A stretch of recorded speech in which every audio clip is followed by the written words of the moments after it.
Mega brother ఈ పేరే ఒక ఫైర్ బ్రాండ్. ఎందుకంటే చిరంజీవి గారు, నాగబాబు గారు, పవన్ కళ్యాణ్ గారు ఈ బంధాలే వేరు. చిరంజీవి గారికి అయితే ఇంక నాగబాబు గారన్నా పవన్ కళ్యాణ్ గారన్నా ప్రాణం. పవన్ కళ్యాణ్ గారు అంటే ఇంకా ఇష్టం. ఇక పవన్ కళ్యాణ్ గారు అంటే నాగబాబు గారికి సొంత కొడుకు కంటే ఎక్కువ. చాలా చాలా చాలా ఇష్టం. ఎందుకంటే పవన్ మీద ఈగ వాలిన ఆయన తట్టుకోలేడు. అంత సీరియస్గా రియాక్ట్ అవుతుంటారు. చిరంజీవి గారన్నా ఇంకా కాస్త ఆలోచిస్తారు. ఎందుకంటే మొదటి నుంచి కూడా ఆయన వైఖరి వేరు. ఆయన సౌమ్యంగా ఉంటారు. కొద్దిగా కాంట్రవర్సీకి వెళ్ళడం అంటే ఆయనకి నచ్చదు. కష్టజీవి చిరంజీవిలాగా ఉన్న వ్యక్తి.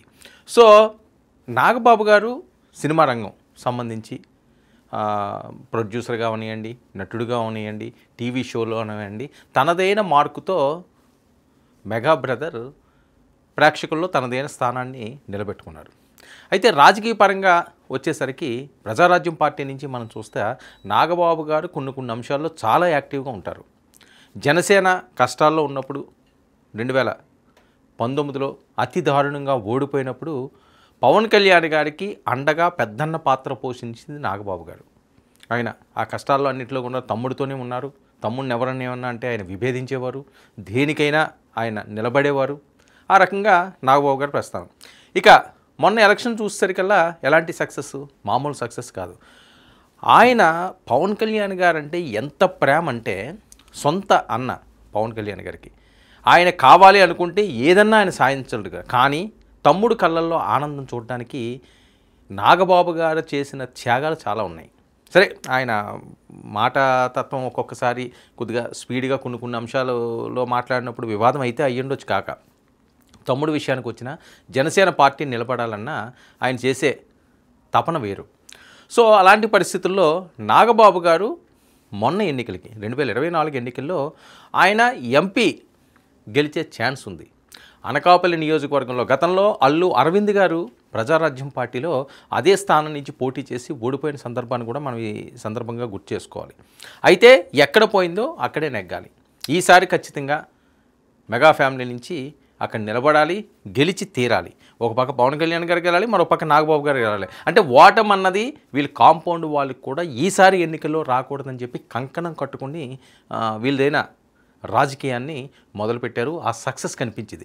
కానీ నాగబాబు గారికి మాత్రం సీటు దక్కకపోవడం చాలా బాధాకరమైన విషయం. అంటే బయటగా ఏమీ కూడా వ్యక్తపరచలేదు. కానీ లోపలైతే మాత్రం కాస్త బాధగానే ఉంటుంది. ఎందుకంటే నోటికి దాకా వచ్చిన దాన్ని ఎవరన్నా తీసుకున్నారనుకోండి, అది చాలా బాధ అనిపిస్తుంది. రాజకీయాల్లో కూడా అంతే.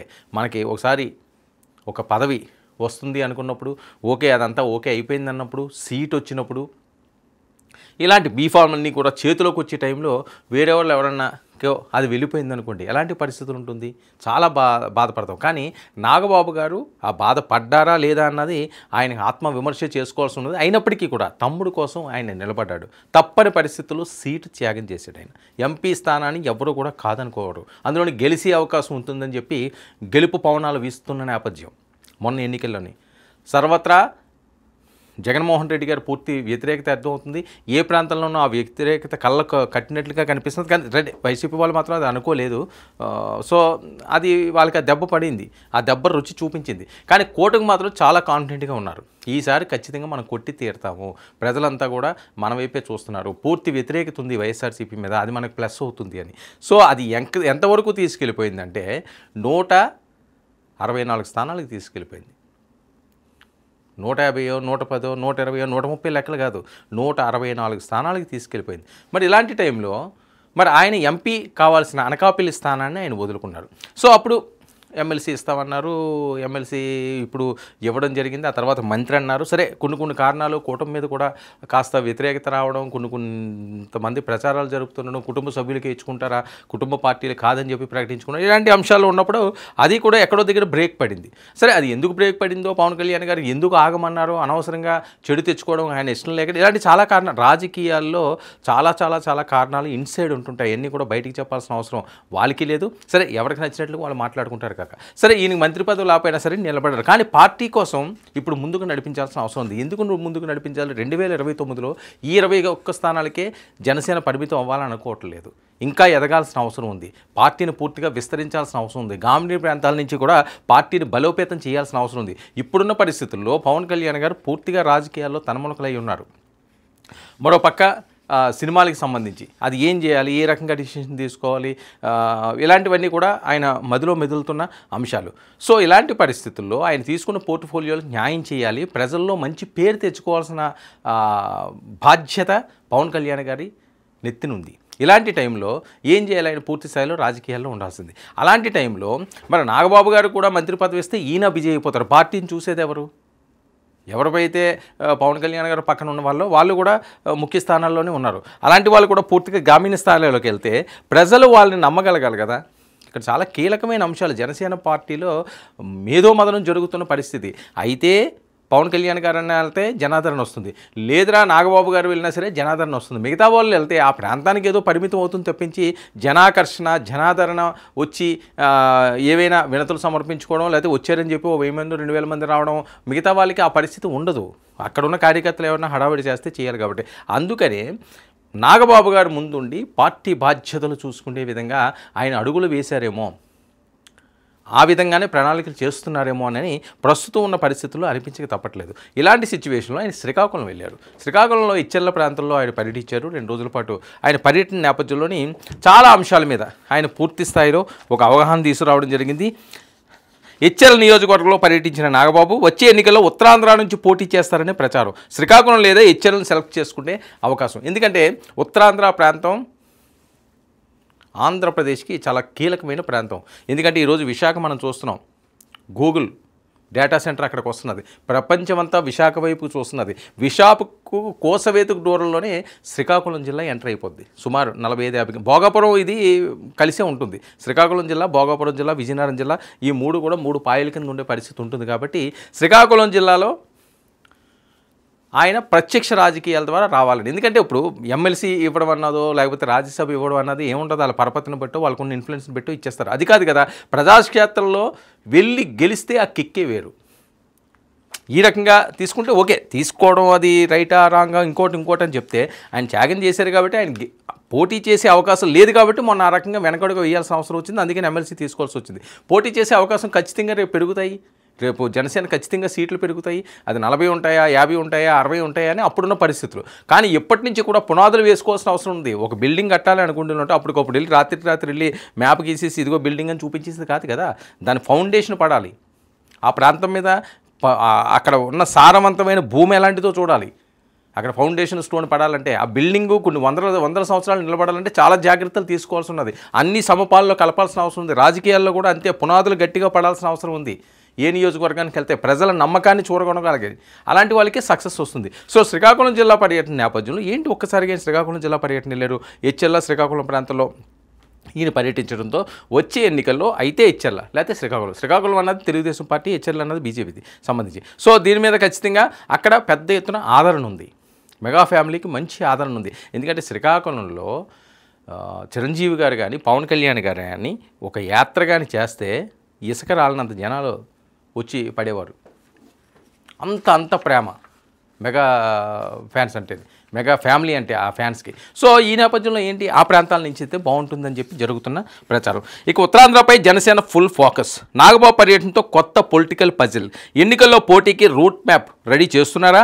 ఇచ్చెర్ల, శ్రీకాకుళం లేక నెల్లిమర్ల, విజయనగరం జిల్లా నెల్లిమర్ల కూడా 2029లో ఎమ్మెల్యే కుర్చీ కోసం మైదానంలోకి నాగబాబు అంటూ ప్రచారం. ఇక జూబ్లీ హిల్స్ నుంచి జావలి వరకు జనసేన గేమ్ చేంజ్ స్ట్రాటజీ. ఇక ఎమ్మెల్యేగా సభలో అడుగు పెట్టాలని నాగబాబు సైలెంట్ మిషన్ చేస్తున్నారంటూ వార్తలు. ఇటీవల శ్రీకాకుళం జిల్లాలో నాగబాబు పర్యటన, ఇచ్చెర్ల నుంచి శ్రీకాకుళం వరకు సాగిన చర్చలు. ఇది యాదృచ్ఛికమా లేక వ్యూహమా అనే చర్చ. ఇక ఇది కేవలం సాధారణ పార్టీ పర్యటన కాదు, రాజకీయ విజయానికి ముందు చూపుతో వ్యూహాత్మక అడుగు అని విశ్లేషణలు అంచనా. పొలిటికల్ సర్కిల్స్లో $1 మిలియన్ చర్చ పుంజుకుంది దీని మీద. అసలు ఏంటి సడన్గా ఇచ్చెర్లు ఎందుకు వెళ్ళారు, శ్రీకాకుళం ఎందుకు వెళ్ళారు అని. ఎందుకంటే జనసేన ఉత్తరాంధ్ర పర్యటన వెనుక రాజకీయ రహస్యం. నాగబాబు పర్యటన చేసిన 2 ప్రాంతాల్లోని కనిపించని స్థానిక ఎమ్మెల్యేలు. ఇది కేవలం పార్టీ టూర్ కాదు, ముందు చూపుతో వేసిన రాజకీయ అడుగు అని విశ్లేషకులు టాకు. ఇక 2019లో నరసరావుపేట నుంచి లోక్సభ పోటీ చేసిన నాగబాబు 2024లో అనకాపల్లి లో ఆయన పోటీ చేయడానికి అప్పుడు చూశారు, అది కూడా ఫెయిల్ అయింది 2024 సంబంధించి. ఇక బీజేపీతో పొత్తుతో ఆ సీటు చేజారింది. 2024కు సంబంధించి ఫెయిల్ అవ్వడం మీన్స్ ఏంటంటే ఆయన పోటీ చేయకుండానే వదులుకోవాల్సి వచ్చింది.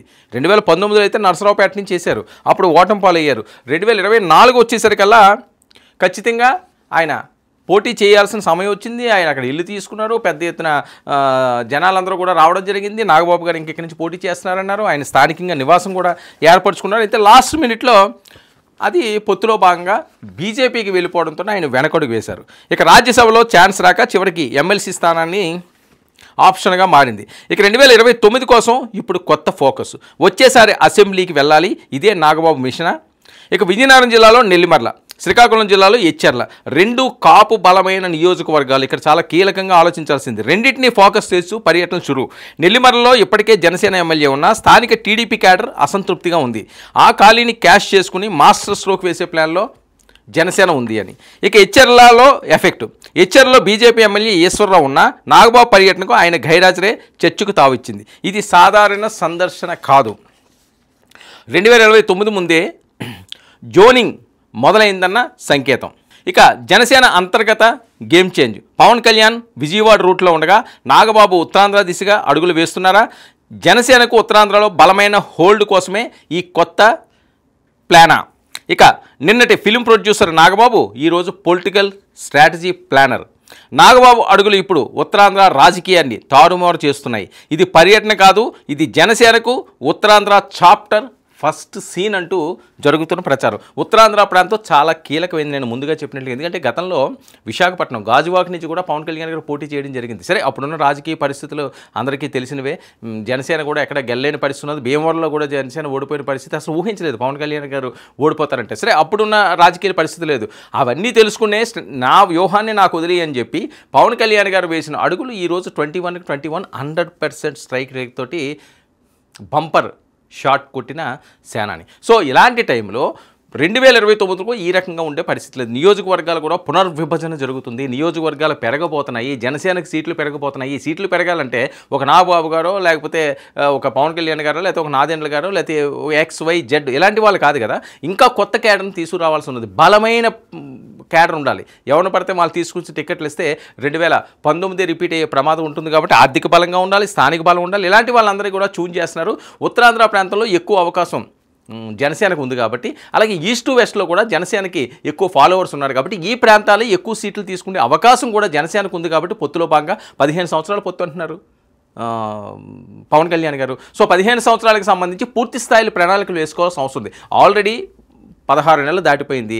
ఇంక ఎలక్షన్లు అనేసరికల్లా ఇప్పటికే ఎలక్షన్లు వచ్చినాయి అన్న హీట్ పెరుగుతున్నది. ఓ పక్క జగన్మోహన్ రెడ్డి గారు ప్రజాక్షేత్రంలోకి పూర్తి స్థాయిలో పాదయాత్రలు అంటున్నారు, బస్సు యాత్రలు అంటున్నారు, ఆందోళనలు అంటున్నారు, ఆమరణ దీక్షలు అంటున్నారు. సో ఇలాంటి టైంలో జనసేన కూడా వైఎస్ఆర్సీపీకి ధీటుగా తెలుగుదేశం పార్టీతో కలిసి ముందుకు సాగే విధంగా ఎక్కడైతే లోకలోకలు ఉన్నాయో వాటిలన్నింటినీ కూడా ఎటువంటి లోకలోకలు బయటికి పొక్కకుండా ఉండే విధంగా ఎక్కడికక్కడ సర్దుబాట్లు చేసుకుంటూ ముందుకు సాగాల్సిన అవసరం ఉంది. ఆ విధంగా కానీ వెళ్ళకపోతే జనసేన ఇబ్బంది పడే పరిస్థితి ఫ్యూచర్లో ఉంటుంది. కాబట్టి ఇప్పటి నుంచే పూర్తి స్థాయిలో ప్రణాళికలు వేస్తున్నారు.